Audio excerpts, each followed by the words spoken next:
Yesus ke sorga, kita akan membicarakan ya tentang peristiwa keadaannya yang terjadi pasca kebangkitan atau perang kenaikan. Nah, itu yang akan disampaikan di dalam khotbah gereja pada setiap minggunya. Hari ini saya akan bawa kita kepada firman Tuhan dari kitab Lukas pasal 24 ayatnya yang pertama sampai ayatnya yang ke-12. Demikian firman Tuhan dengan judul kebangkitan Yesus. Dan pada hari Sabat mereka mulai dari 1. Tetapi pagi-pagi benar pada hari pertama minggu itu mereka pergi ke kubur membawa rempah-rempah yang telah disediakan mereka.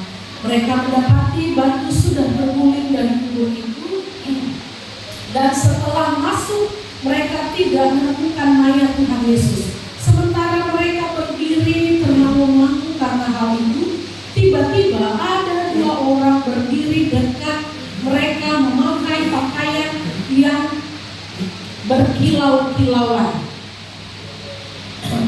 Mereka sangat ketakutan dan menundukkan kepala.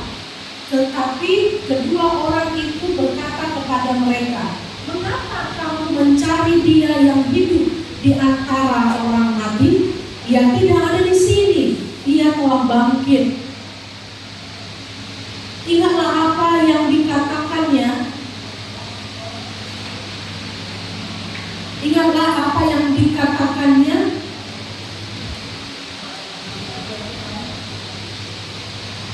Saya ulangi lagi ya. "Ia tidak ada di sini, Ia telah bangkit. Ingatlah apa yang dikatakannya kepada kamu ketika Ia masih di Galilea, yaitu bahwa Anak Manusia harus diserahkan ke tangan orang-orang berdosa dan disalibkan dan akan bangkit pada hari yang ketiga." Maka teringatlah mereka dan perkataan Yesus itu. Dan setelah mereka kembali dari kubur, mereka menceritakan semuanya itu kepada ke-11 murid dan kepada semua saudara yang lain. Perempuan-perempuan itu ialah Maria dari Magdala dan Yohana dan Maria ibu Yakobus dan perempuan-perempuan lain juga yang bersama-sama dengan mereka memberitahukannya kepada rasul-rasul. Tetapi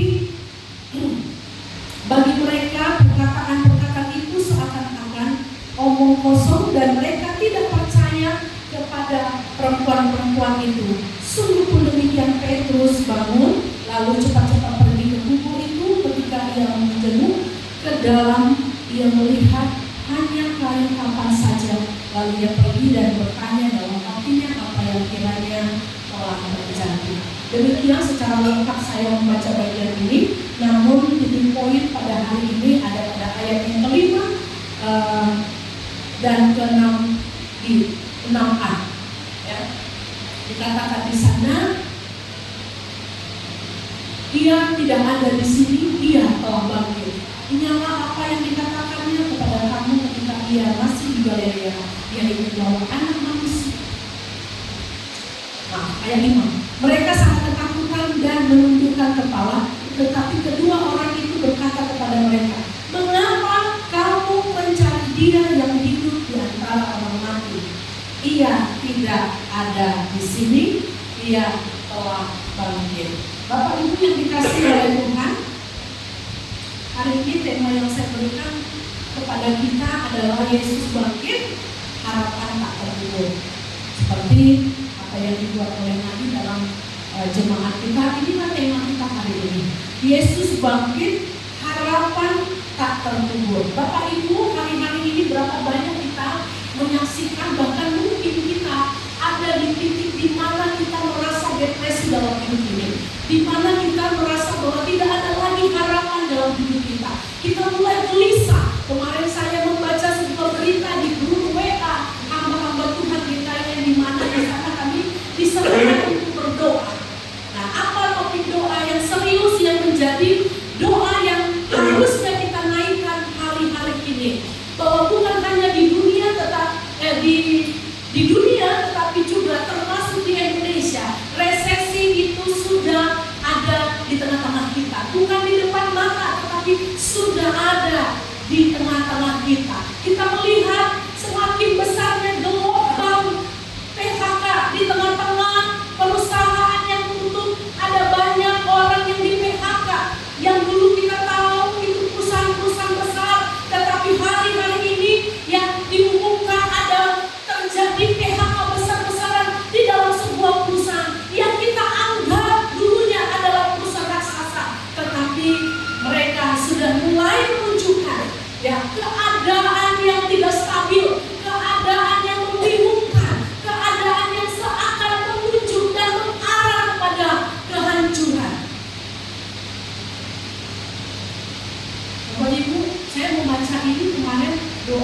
Ibu, tanggal Tuhan ini ya sedikit bergetar. Tetapi saya teringat dengan apa yang sedang juga dialami oleh oleh murid-murid Yesus ketika Yesus mati. Dalam konteks hari ini yang kita baca tentang kebangkitan Yesus, kita melihat bahwa ada sesuatu yang terjadi di dalam kehidupan murid-murid pada saat itu. Sebelum Yesus disalibkan, sebelum Yesus menunjukkan dirinya secara nyata ke depan publik, depan murid-murid, ke hadapan wanita-wanita yang ada pada saat itu yang datang ke kubur Yesus, keadaan mereka itu sungguh luar biasa. Mereka merasa menjadi orang yang begitu sempurna. Mereka merasa bahwa mereka adalah orang yang begitu beruntung karena senantiasa berada di dekat Yesus yang dipercaya, yang mereka lihat dan saksikan memiliki kuasa yang sangat luar biasa. Tetapi ketika penyaliban terjadi, bahkan Yesus mati dan dikuburkan, kegoncangan terjadi pada diri murid-murid Yesus yang selama ini merasa bahwa tidak ada lagi sesuatu yang dapat menghalangi kebahagiaan mereka. Tetapi Bapak Ibu, situasi itu berubah ketika Yesus mati bahkan dikuburkan. Harapan mereka seakan-akan runtuh. Sukacita mereka seakan-akan sirna pada saat itu ketika Yesus mati dan dikuburkan. Mereka merasa bahwa semua sudah selesai. Hancurlah semuanya. Ini mungkin yang ada di dalam pikiran, di dalam benak para murid-murid pada saat itu. Mungkin kita juga bisa berasumsi demikian, bahwa keadaan dunia yang tidak baik-baik saja ini mungkin akan memberikan satu konsep di dalam pikiran kita, dan itu akan mengganggu dan menggoncang diri kita secara psikologi, bahwa ke depan ini kehidupan itu sangat sulit. Kalau demikian selesailah sudah. Kalau demikian tidak ada lagi harapan bagi saya. Hancurlah semuanya. Itulah yang dialami oleh murid-murid pada saat itu, dan itu juga mungkin dialami oleh orang-orang kebanyakan pada hari-hari ini. Bersyukur Bapak Ibu, kalau saya lihat dari sini, ya Bapak Ibu, mungkin saja kehidupan kita tidak mudah, tetapi saya masih melihat bahwa berkat Tuhan itu, ya, kekuatan itu masih ada dalam kehidupan kita. Dan saya melihat pancaran wajahnya itu dari sini. Dan saya mendengar, ya, dan menyaksikan gestur tubuh dari kita masing-masing, ya, bahwa tidak mencerminkan kita sedang ada di dalam titik yang paling rendah dalam hidup ini. Adakah di antara kita hari ini tidak makan datang ke gereja? Ada? Tidak ada. Itu menunjukkan bahwa keadaan kita masih baik. Adakah yang hari ini datang dengan tangan yang tahu, Tuhan, aku mau datang ke gereja, tapi aku tidak bisa membawa apapun ke dalam rumahku? Ada yang sedang mengalami kondisi yang demikian hari ini? Gak ada uang sepeser pun di kantongnya, di dompetnya. Ada? Gak ada. Yang saya pandang dari sini adalah orang-orang yang diberkati oleh Tuhan. Ya, jemaat-jemaat yang limpah dengan berkat Tuhan. Tapi di luar sana Bapak Ibu, ada banyak orang sedang ketakutan. Suaminya di PHK, istri tidak punya penghasilan, uang tabungan tidak ada. Sementara kebutuhan mendesak untuk dipenuhi, maka sehari-hari kebutuhan pendidikan, kebutuhan lainnya. Dan kita tidak tahu jumlahnya berapa banyak orang yang pada akhirnya putus asa dan bunuh diri karena kondisi demikian. Nah, hari ini Bapak Ibu yang dikasih oleh Tuhan, ya, seperti tema yang saya berikan kepada kita semua, Yesus sudah bangkit. Apa makna kebangkitan Yesus bagi kehidupan kita orang percaya? Yaitu kita punya harapan. Amin. Harapan itu tidak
hidup dalam kebenaran. Bapak Ibu yang dikasih oleh Tuhan, saya tertarik dengan figur yang dituliskan dalam bagian ini, yaitu Maria Magdalena. Kalau di sini disebutkan Maria dari Magdala. Yang Magdala ini adalah sebuah tempat, dan Magdalena ini adalah diambil dari kata Magdala itu, ya. Siapa Maria Magdalena yang dimaksud di sini? Banyak orang berasumsi bahwa Maria dari Magdala ini adalah Maria sang pelacur yang pernah ditolong Tuhan, yang pernah Tuhan pulihkan hidupnya dari kerusakan moral, sehingga dia menjadi seorang sosok perempuan yang baru, di mana dia menjadi sosok perempuan yang terus setia mengikut Tuhan. Tetapi Bapak Ibu, saya mencari kembali tentang Maria ini.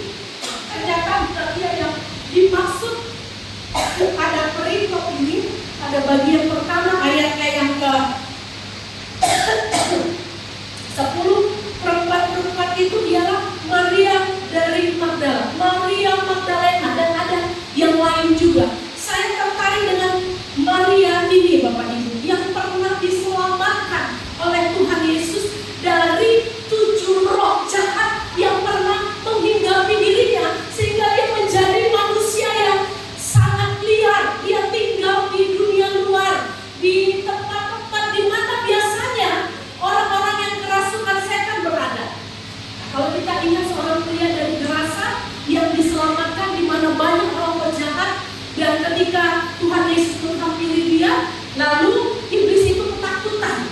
Dan saking ketakutannya, jangan bunuh atau jangan lemparkan kami kemanapun, tapi usirlah kami ke babi-babi itu. Banyak ya di dalam tubuhnya kuasa-kuasa setan. Nah, dia berada di mana? Dia berada di sekitar pekuburan. Itulah tempat tinggalnya. Dia berada di hutan-hutan belantara, di tempat-tempat sunyi, di mana tidak ada banyak manusia yang berinteraksi dengannya. Demikian juga Maria Magdalena ini, ya, dia adalah sosok wanita di mana dia dirasuki 7 roh jahat, dan tidak ada yang berani dekat dengan dia, dan semua orang menjauhi dia. Hidupnya terasa sepi, jiwanya begitu sakit, jiwanya tergoncang. Dia mengalami kesedihan yang sangat amat luar biasa. Meskipun dia gila, Bapak Ibu, boleh dikatakan demikian, tetapi dia juga punya perasaan. Dia tahu bagaimana rasanya ada di dalam kondisi di mana dia tidak sadar apa yang dia lakukan, karena dia dirasuki 7 roh jahat. Dia terintimidasi dengan kuasa kegelapan. Tapi Bapak Ibu yang dikasih oleh Tuhan, ketika Allah melihat, ketika Yesus melihat Maria ini, dia mengusir roh jahat dari tubuh Maria tersebut. Dan apa yang terjadi ketika Maria mengalami pemulihan dari Tuhan, dia merasa bahwa dia sudah dimerdekakan. Dia menjadi pribadi yang luar biasa diubahkan oleh Tuhan.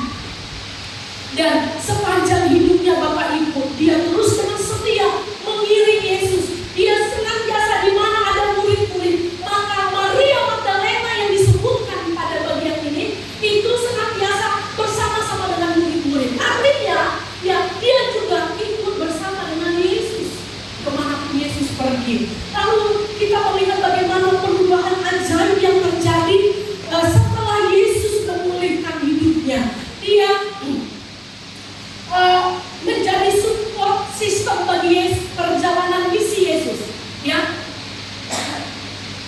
Yesus dan murid-murid kan tidak ada pekerjaan. Nah, Maria Magdalena ini adalah perempuan yang memberikan bantuan finansial dalam perjalanan misi Tuhan Yesus dan murid-murid.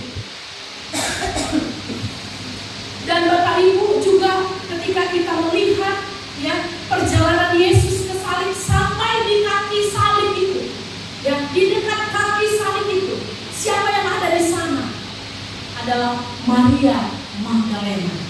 Nah, kita melihat kembali Bapak Ibu, bukan saja ketika disalib lalu selesai mereka pulang setelah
Lalu mereka pulang ke tempat mereka dan mereka mempersiapkan rempah-rempah dan nur untuk apa?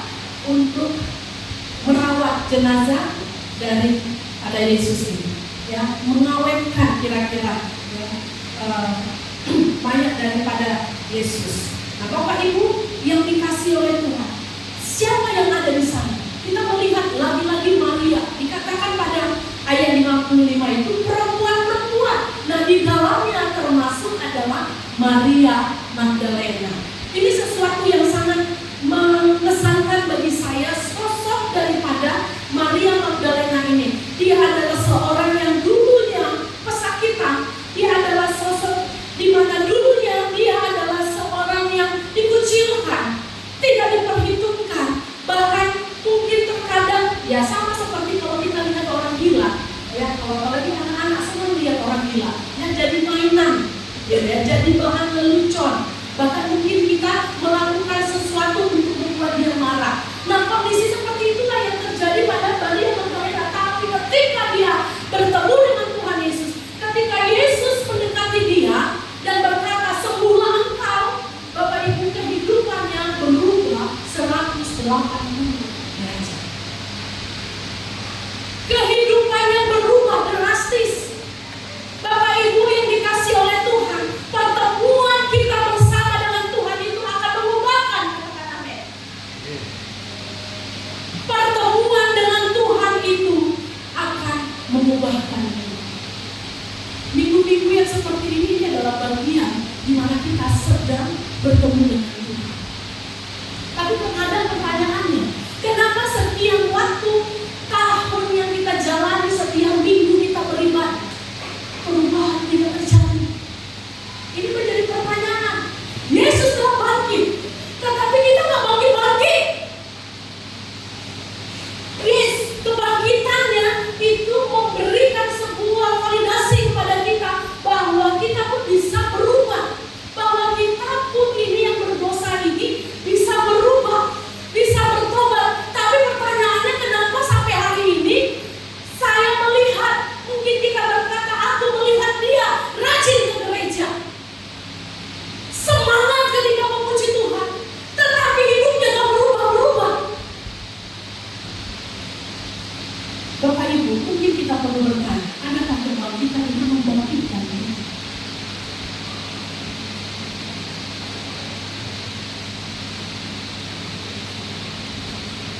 Bapak Ibu, Maria Magdalena bertemu dengan Tuhan Yesus, merubah hidupnya luar biasa. Dia bukan sekedar berarti bagi dirinya sendiri. Orang mulai menghargai dia, orang mulai melihat dia, orang mulai melibatkan dia. Tapi yang terpenting adalah bagaimana hidupnya ini berdampak bagi orang lain. Yang pertama, Bapak Ibu, yang berdampak bagi kemuliaan nama Tuhan. Buktinya apa? Yang tadi orang sudah mulai melibatkan dia dalam pelayanan yang ada, pekerjaan yang ada. Bahkan dia menawarkan diri untuk menjadi support system dalam bidang finansial. Bayangkan, orang gila yang tadi nggak punya pekerjaan, nggak punya penghasilan, tapi bertemu dengan Tuhan Yesus. Saya belum mencari secara detail tentang kisah daripada Maria Magdalena. Apa pekerjaannya setelah dia waras dari gilanya, pulih dari tekanan jiwanya. Tapi firman Tuhan menunjukkan bahwa dia adalah seorang wanita yang mendukung secara finansial pelayanan Tuhan Yesus bersama dengan mereka. Sampai akhirnya kita melihat Bapak Ibu, ya, dia begitu luar biasa mengiringi Yesus, mengasihi Tuhan, tetapi namanya juga manusia. Peristiwa kematian Yesus itu menghancurkan hatinya. Dulunya dia begitu excited, dia begitu bersemangat dengan apa yang Tuhan lakukan dalam hidupnya. Bersama dengan Tuhan itulah dunianya. Tetapi ketika Yesus yang menjadi dunianya itu tiba-tiba mati, tiba-tiba tidak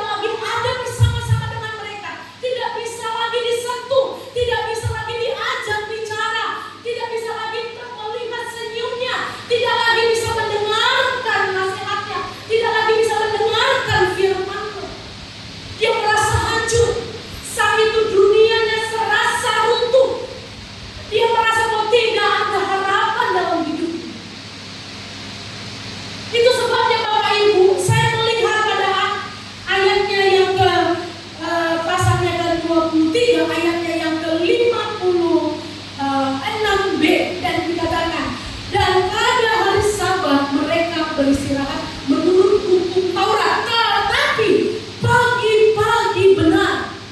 Bapak Ibu, Tuhan Yesus itu wafat pada hari Jumat, lalu Sabatnya di hari Sabtu.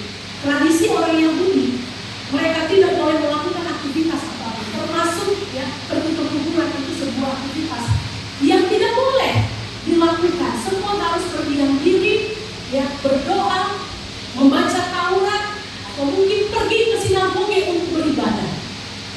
Nah, itu hari pergantian. Dan saya coba membayang-bayangkan apa yang sedang berkecamuk di dalam hati Maria Magdalena yang begitu mengasihi Yesus yang telah mati. Dia pasti menangis. Saya juga merasakan hal itu karena saya pernah ada di titik di mana saya kehilangan orang-orang yang saya cintai. Baru kemarin gitu ya, saya nangis lagi ketika Eda saya menyapa saya, selamat pagi Eda. Tiba-tiba nangis saya. Hanya bilang selamat pagi Eda, saya nangis. Yang saya bayangkan apa? Seperti saya mendengarkan sapa adik saya. Saya rasa Bapak Ibu, Maria juga mengalami sebuah derita yang sangat luar biasa. Tangisannya tidak habis-habis. Mungkin air mata yang membasahi tempat tidurnya semalam-malaman. Dia tidak tidur pada Sabat itu, dia tidak tidur.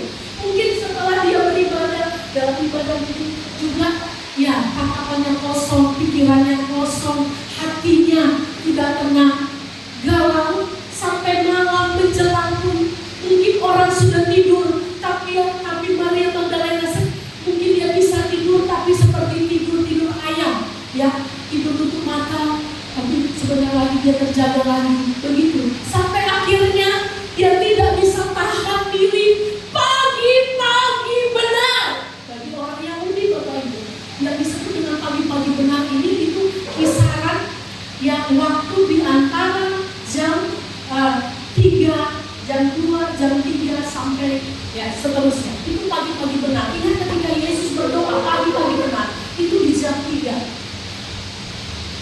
Jadi pagi-pagi benar dia tidak bisa tahan dirinya. Ingin setidaknya walaupun aku gak bisa lagi bicara dengan Yesus yang telah mati ini, setidaknya aku bisa menyentuh dia dengan melumuri minyak mur dan juga merempah-rempahi dia. Itu cukup bagiku. Dia gak punya harapan. Yesus bangkit dan dia juga lupa bahwa Yesus pernah berjanji, aku akan mati tapi pada hari yang ketiga aku akan bangkit. Bahkan Maria Magdalena ternyata juga lupa dengan perkataan Tuhan Yesus waktu Tuhan Yesus bersama-sama dengan mereka. Karena apa? Karena kesedihannya yang sangat dalam. Karena seperti itu Bapak Ibu, jangankan ya Bapak Ibu, saya sebagai hamba Tuhan, kadang-kadang mau ada dalam situasi di mana kadang-kadang saya seperti orang bodoh, kadang-kadang saya seperti orang yang gak mengenal Tuhan ketika saya ada di dalam kesedihan yang sangat dalam. Walaupun saya gak mau puja Tuhan, tapi saya bilang, kenapa Tuhan? Kenapa Tuhan? Engkau ambil dia begitu cepat. Engkau ambil dia dalam usia yang masih relatif muda. Saya bertanya, dan itu merupakan sesuatu yang tidak layak dipertanyakan oleh orang yang harusnya sudah mengenal. Tapi itu saya lakukan, itulah kebodohan. Itu juga yang sedang dialami oleh Maria pada saat itu. Hatinya tergoncang, dunianya hancur. Tapi Bapak Ibu yang dikasih oleh Tuhan,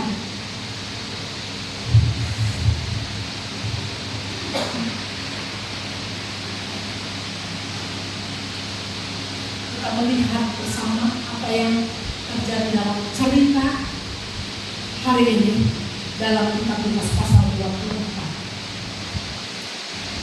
Malaikat Tuhan berbicara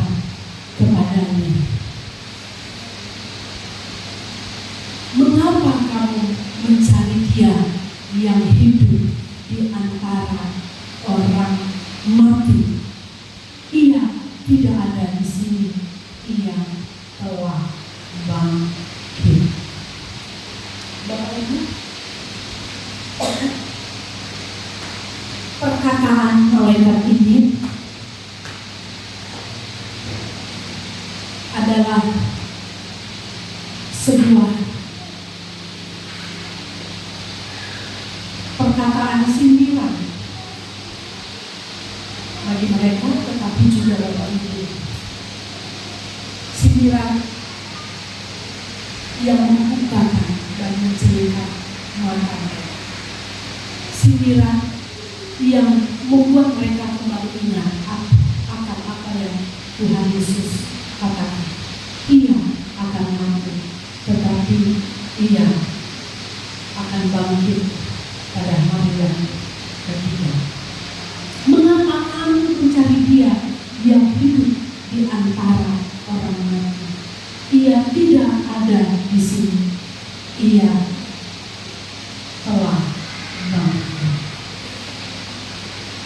Perkataan malaikat ini ibarat seseorang yang kehilangan kunci rumah, lalu terjadi kepanikan dan mulai mencari di tempat-tempat yang tidak masuk akal. Mungkin dicari di dalam kulkas, mungkin dicari di lemari-lemari.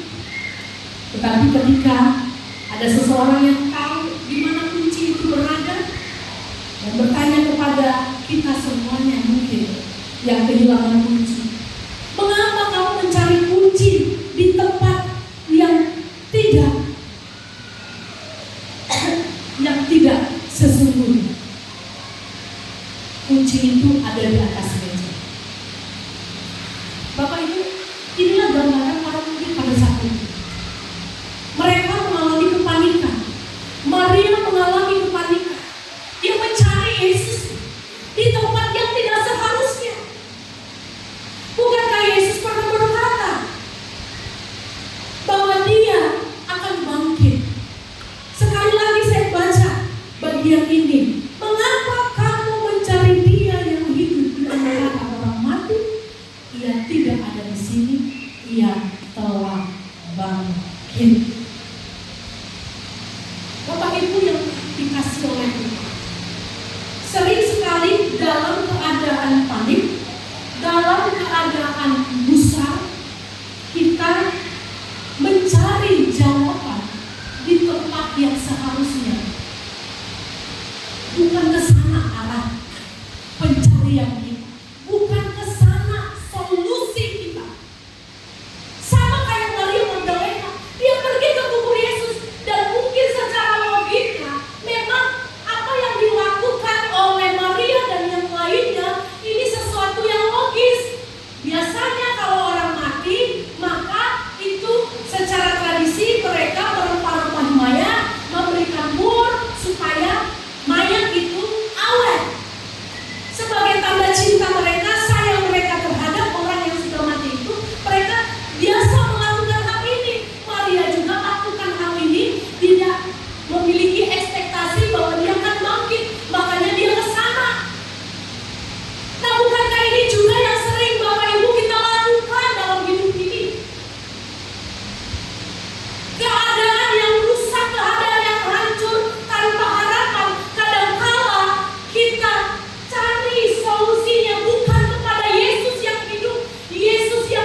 keluar dari semua persoalan yang ada.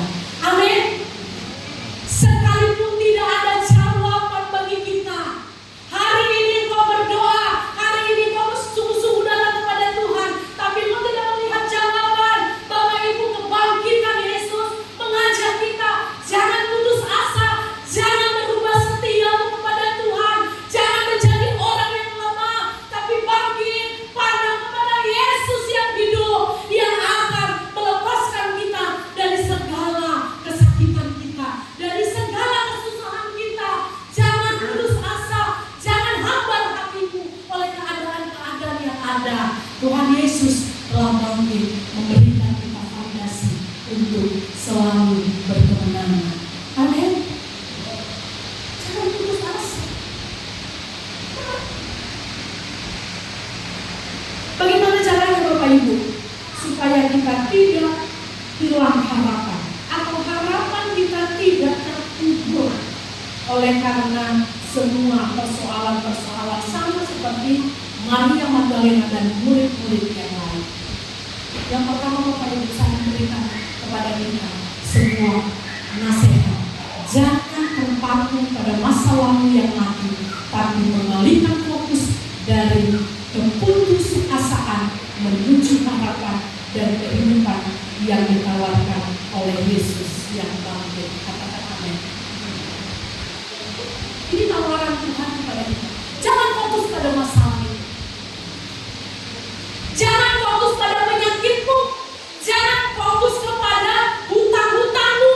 Jangan fokus kepada saat ini yang keadaan yang sulit yang engkau alami. Jangan engkau fokus kepada keterbatasan dirimu, keterbatasan keluargamu, keterbatasan ekonomimu, keterbatasan apapun. Tapi pandanglah dan fokuslah kepada Allah yang telah bangkit, yang memungkinkan segala sesuatu yang tidak mungkin akan menjadi mungkin bagi saya. Amin. Perkatakan itu, saya memang tidak bisa, tapi Allahku bisa. Sebab Allah yang telah mati, Dia menunjukkan diri sebagai Allah yang bangkit. Dia menunjukkan diri bahwa saya pun bisa berkemenangan. Saya bisa bangkit dari keterpurukan. Jangan hanya menjadi orang yang mendengar kisah-kisah hidup orang lain yang dulunya mereka begitu luar biasa sulitnya, tidak ada harapan dalam hidupnya.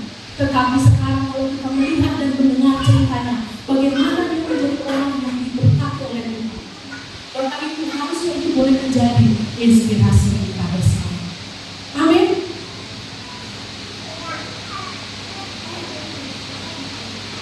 Saya ingin bincang dengan anak saya.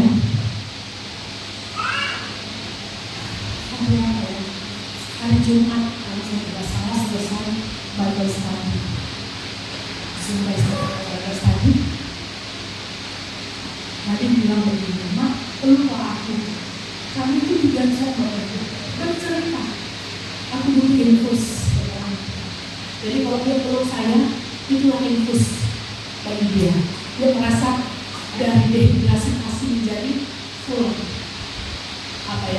kasih sayang. Dia peluk aku, dia peluk terus sampai bercerita. Mak, aku tuh punya cita-cita. Aku nggak mau apa-apa mesti lihat dulu. Misalnya kalau belanja, kalau dengan bapak nggak tahu saya, tapi kalau dengan saya, kalau kami belanja, kita nggak peduli dengan barangnya, tapi lebih peduli saya khususnya dengan berapa angka yang dituliskan di situ. Kalau kira-kira mahal sekaligus suka, tunggu dulu, skip dulu. Segala sesuatu mesti diperhitungkan. Itulah saya. Jadi dia lihat itu menjadi sesuatu yang kayaknya ini kurang, gitu ya. Dan saya mau lebih dari itu. Dia bilang, aku mau jadi orang yang diberkati. Amin. Aku mau ke depan apa-apa nggak perlu mikir lama-lama seperti mama. Untuk mau beli baju mama aja mikirnya 7 keliling. Nggak selesai mikir, akhir ujung-ujungnya nggak beli. Dia bilang begini, iya lah, kalau kita boros nanti ke depan bagaimana? Pertimbangan itu penuh. Iya mak, salut aku dengan orang. Tapi aku menjadi orang yang bebas secara finansial. Aku mau bebas secara finansial. Mau beli apapun, mau kemana nggak mikir. Langsung, aku mau ke Amerika, tinggal gesek, pergi. Aku mau sore mau ke London, tinggal pergi. Nggak mikir, adalah uang. Aku mau makan restoran, makanannya nasi goreng berapa? 800.000. Nggak nangis. Karena apa? Uangku banyak. Dia bilang begitu. Amin, amin. Kalau Tuhan berkati. Dan itu doa mama, Tuhan berkati dia supaya dia menjadi sangat berkat. Itu doa saya. Dan dia bilang, Mak, musuh terbesar. Dia tutup dengan sebuah kalimat yang mengherankan saya. Musuh terbesarku adalah usia mama. Saya bilang, apa maksudnya nanti? Saya bukan ngerti. Ya, musuh terbesarku adalah usia mama. Maksudnya apa saya? Saya pikir dia hanya berkata-kata atau dia mengutip, ya. Dan memang dia bilang, saya mengutip ini mak dari sebuah TikTok. Dan itu mengganggu pikiranku. Apa artinya? Iya mak. Sekarang ini saya sedang berpacu dengan usia mama. Kalau saya nggak keras dalam hidup saya hari ini, saya nggak disiplinkan diriku hari ini, saya nggak sungguh-sungguh mempersiapkan masa depanku hari ini,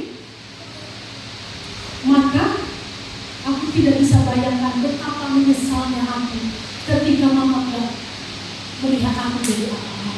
Mari saya bertanya, terharu saya, anak seusia ini, walaupun saya bilang, kau jangan hanya banyak ngomong aja, jangan banyak cakap aja, tunjukkan. Saya bilang, dan saya melihat, ya ada progres. Biasanya bapak ibu taruh HP, kayak orang gila kau. Saya bilang, sini dikit-dikit, tiktokan, gini-gini, enggak. Udah cukup, saya bilang, cukup puji aja yang terkenal dengan TikTok. Kau nggak punya lagi, ya nggak punya kamu orang apa, bidang di sini. Bidangmu yang mana? Bidangmu yang mana Pak? Menurut Bapak. Kekuatanmu ada di area di sini. Mulut saya. Kamu jago makan. Kamu pintar ngomong. Kamu bisa nyanyi. Kembangkan itu. Saya bilang. Di sini area yang Tuhan berikan. Yang potensi besarmu itu di area ini. Jadi kalau kamu lihat HP, ada fasilitas HP, bukan kamu gunakan itu kan gak jelas. Udah banyak yang cantik, dan yang cantik aja banyak yang laku kok. Yang ada itu kan followernya gak berkembang. Iya kan? Udah kalah kita dengan si Puji. Si Puji sekali tayang hanya apa itu? Ini rumah tuh. Nah yang gitu-gitu aja, hanya bilang begitu aja, langsung sekian menit kemudian banyak sekali followernya, banyak penontonnya. Jutaan. Kita udah sampai gaya mana, kita buat gaya kita di Facebook, nggak ada yang nonton kita. Jadi nggak usah jadi berlomba-lomba jadi orang gila. Carilah passion kita masing-masing. Amin. Amin. Anak muda, ya cari passionmu. Nggak usah ikut-ikutan orang lain. Tanya sama Tuhan, lihat diri di mana potensimu hari ini. Kembangkan itu. Nadim bilang, Mak, kan aku hidup dalam kesusahan. Apa? Kayak susah kamu hidupnya? Iya loh, pura-pura kan. Ece-ecenya kan. Ya kayak susah lah kita, betul lah susah kita mak katanya. Karena apa-apa mesti dia harga dulu baru beli. Kalau mahal nggak mau beli mama kan. Nah, saya mau bangkit, bagus. Ini satu poin yang bagus. Saya mau bangkit, saya mau ubah diri saya. Ya terbukti Bapak Ibu, saya lihat ya beberapa saat dia di rumah latihan, latihan berbicara, latihan berpuisi, Kalau ada waktu senggang, paling dia nanti menggambar. Ya masih ada sih TikTok-TikTokannya. Walaupun harapan saya stop dengan TikTok ini. Ya, kembangkan dirimu dengan hal yang lain. Tapi yang mau saya sampaikan Bapak Ibu, bahwa kadang kita kalau melihat masa yang lalu, terpaku dengan semua kekurangan kita. Mungkin anak-anak muda di sini, aku nggak bisa jadi seorang yang dipakai oleh Tuhan. Aku nggak bisa mencapai pendidikan yang tinggi karena kami sangat susah. Orang tua aku nggak bisa apa-apa. Jangankan menyekolahkan aku, kasih makan aku aja. Susahnya luar biasa. Bapak Ibu, jangan terpaku kepada keadaanmu dan masa lalumu, tapi pandanglah Yesus, fokus kepada Yesus yang telah bangkit. Dia dapat membukakan jalan bagi kita. Amin. Ya, ada kabar gembira.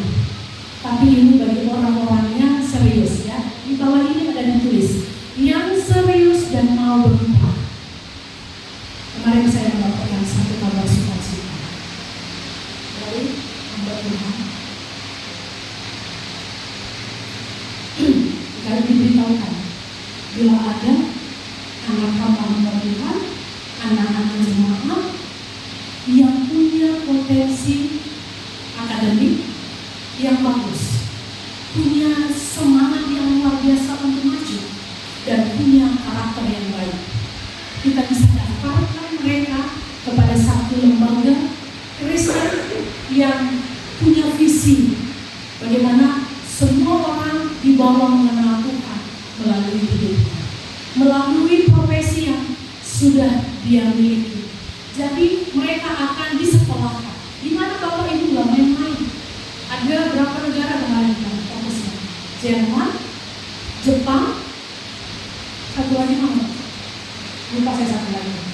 Ya, ada 3 negara. Catat baik-baik. Harapan terbuka Bapak Ibu. Karena Yesus yang bangkit membuka akses begitu luas bagi setiap kita yang percaya. Amin. Mungkin hari ini kita berpikir orang tua itu gak mampu, tapi kita punya Tuhan yang dapat membuka jalan seluas-luasnya bagi kita. Ya kan, disekolahkan ke Jerman atau ke Jepang. Ketika mereka magang 6 bulan, itu mereka sudah dapat salary yang kalau dikurskan ke rupiah sekitar 17 jutaan per bulan. Dan kalau mereka sudah selesai magang, maka mereka akan mendapatkan gaji yang mengikuti gaji yang ada di sana. Bisa sampai 50, 60, bahkan bisa 100 juta untuk gaji dia. Dan Bapak Ibu, memang ada visinya. Kamu diberkati untuk menjadi berkat. Kami sudah memberikan sesuatu yang perlu untuk membawa kamu berdiri paling depan, membawa kamu pada harapan Tuhan. Kamu dipakai melalui semuanya. Jadi Bapak Ibu dan juga anak-anak yang ada di sini, Tuhan membuka harapan baru bagi kita semua. Amin. Saya sudah punya catatan di otak saya, orang yang saya ingin tawarkan itu. Ya, saya menawarkan kepada anak muda ini, apakah engkau mau? Tapi ya memang harus mau dididik, berkarakter baik, ya berkarakter Kristus. Kalau bandel, bebal, susah dibilangin, iya kan? Sedikit boleh dikebut, langsung bibirnya kayak gitu, nggak laku. Orang-orang yang suka ngambek, dinasehatin, ngambek nggak laku. Bilang sama kiri kanan, anak-anak, nggak laku. Dicereweti sama mamanya nggak bisa dikit pun, langsung nggak laku. Nggak ada masa depan bagi kamu yang suka ngambek. Jadi memang harus orang-orang yang bermental baja, yang siap dengan segala hidup yang keras. Hidup ini keras, dan kita harus siap dengan hal-hal yang keras. Orang dewasa makanannya adalah makanan keras. Hanya anak-anak yang membutuhkan makanan yang lembut.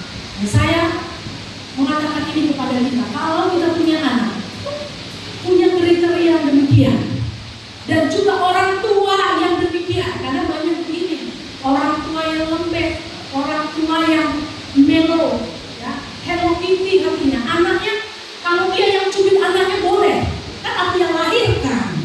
Tapi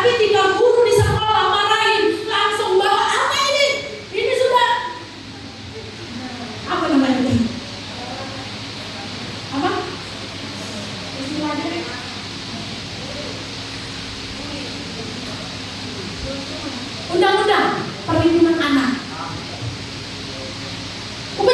Membicarakan. Maka saya senang loh sama gubernur Bandung itu. Apa dia bilang? Bapak Ibu yang siap anaknya masuk di sekolah, disekolahkan di sekolah umum, maka siapa Bapak Ibu merelakan anaknya dididik oleh pihak sekolah. Jangan ada intervensi katanya oleh orang tua. Guru tidak punya lagi nyali untuk bisa memberikan nasihat terbaiknya, karena apa-apa diadukan, apa-apa dimunculkan di publik, diviralkan, sehingga guru yang harusnya memberikan masukan tidak lagi berani, takutnya nanti diviralkan, takutnya nanti diperkarakan, sehingga guru ambil jalan tengahnya, diam saja. Tugasnya hanya ngajar, lebih daripada itu. Mau dia jungkir balik, mau dia pacaran di depan itu, cium-ciuman di depanku, masa bodoh. Akhirnya terjadilah generasi yang hancur. Ini sebuah peringatan bagi kita yang Bapak Ibu sekalian. Saya maksudkan ini sebagai sebuah nasihat. Saya pun gak mau cepat-cepat ngadu apa tentang di sekolah. Saya selalu tanya dulu, perkaranya apa dulu. Jangan kamu mengadu, tapi ternyata itu adalah kesalahanmu. Kadang-kadang kita orang tua mau begitu.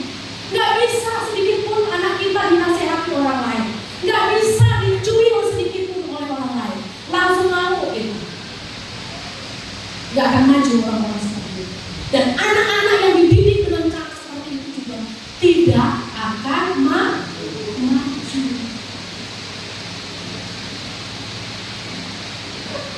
Ya Pak, apa namanya Pak Dia? Saya dengar juga bagaimana Pak Dia mendidik anak-anak serius. Maka anak-anak itu serius. Jadi kalau kita ini orang tua tidak serius, maka kita akan melihat anak-anak yang serius juga. Yang tidak serius, hasil akhirnya apa? Apa hasil akhirnya? Tidak ada kemajuan. Kasar kalau saya bilang egois. Tidak ada kemajuan. Jadi orang-orang yang mau dididik dengan keras akan maju. Ya, Bapak Ibu yang dikasihi Tuhan, masih panjang, tapi saya mau stop sampai di sini saja. Ada 2 poin lagi. Apakah saya akan sambung di minggu yang akan datang? Tapi Bapak Ibu, ini satu poin yang saya mau sampaikan kepada kita. Jangan terpaku pada masalah di masa lalu. Keadaan-keadaan saat ini. Jangan terpaku di sini. Karena kalau kita terpaku di sini, kita nggak bisa berbuat apa-apa. Kita nggak bisa melihat terang yang ada di depan sana. Kita nggak akan melihat keindahan yang ada di sana. Tapi kalau kita mau bergerak, fokuskan diri kita kepada kebangkitan Tuhan yang membawa kita melihat sebuah hal yang baru di depan mata kita yang indah. Saya percaya kita akan memperoleh kemenangan dari Tuhan. Amin. Tuhan yang menyerah atas kita, maka kita jangan menyerah dengan keadaan yang terjadi hari ini. Ya, Tuhan tidak pernah berhenti melihat hidup kita. Tuhan tidak menyerah akan kehidupan kita. Kadang-kadang ketika kita mengalami masalah, berkali-kali kita mengalami masalah. Saya enggak pemain musik dan juga nyanyi. Berkali-kali kita menghadapi masalah dan berkali-kali pula kita mungkin berdoa, berusaha untuk bangkit. Tapi kita merasa bahwa tidak ada jalan keluar untuk itu. Kita merasa tidak terbuka kemungkinan-kemungkinan yang indah. Hari ini saya berkata kepada kita semuanya, melalui kebangkitan Tuhan hari ini, mari tetap fokus kepada Tuhan. Mari tetap fokus kepada kebangkitan yang Dia tawarkan kepada kita. Kebangkitan yang memvalidasi apapun yang sulit dalam hidup kita. Amin. Kami akan naikkan sebuah pujian untuk menutup firman Tuhan hari ini. Yesus setia.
seperti Maria Magdalena.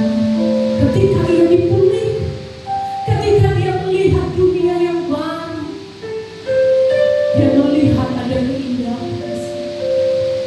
Dia menghampiri dan mendekati Yesus. Karena dia terus memilih Yesus. Apa yang bisa dia buat sebagai rasa syukur, dia buat. Dia memberikan semua hidupnya bagi Yesus. Dia adalah perempuan yang tidak pernah jauh dari Yesus. Di mana Yesus ada di sana, bahkan sampai di atas kayu salib, di kaki salib, di sana Maria Magdalena memeluk salib. Bahkan dia tidak sabar menanti-nantikan untuk datang ke Yesus. Sekedar hanya untuk melihat mayat Yesus. Tapi apa yang terjadi? Kehausan seseorang ternyata membuka pintu sorga, membuka hal yang mustahil menjadi mungkin. Maria tidak pernah berharap bahwa dia akan bertemu dengan Yesus. Tapi Yesus sendiri menunjukkan diri, menampakkan diri yang pertama sekali kepada Maria Magdalena. Bapak Ibu, rindu engkau mengalami hal yang seperti ini? Rindukah hidupmu mengalami terobosan seperti Maria Magdalena? Tuhan yang sendiri menghampiri Maria Magdalena. Kita tahu kalau Tuhan hadir dalam hidup, maka segala pintu kemustahilan itu akan diruntuhkan. Haleluya. Hari ini menyadari sebuah kebenaran. Mari berjanji di hadapan Tuhan dengan berdoa.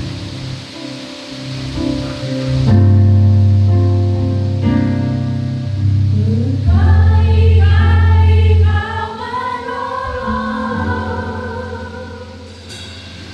berkali-kali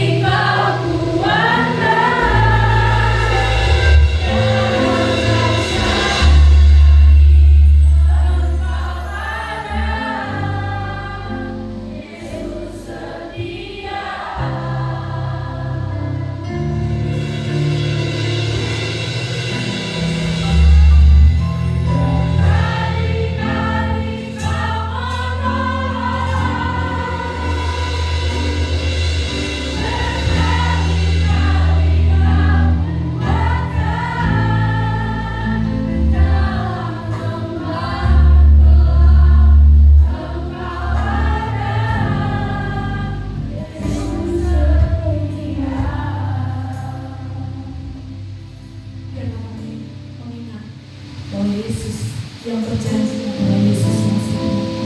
Bahwa yang berjanji bangkitlah, maka kebangkitan hari ketiga ini menjadi validasi untuk melihat bahwa begitu luar biasanya pintu terbuka bagi kami. Angin bagi kami menjadi angin bagi Allah dan mungkin bagi orang yang percaya. Harapan kami tidak akan runtuh sebab Allah beserta dengan kami, dan kebangkitannya yang akan menggandeng kami untuk melaju-maju tanpa henti dalam dunia yang tidak menentu. Terpujilah nama Tuhan.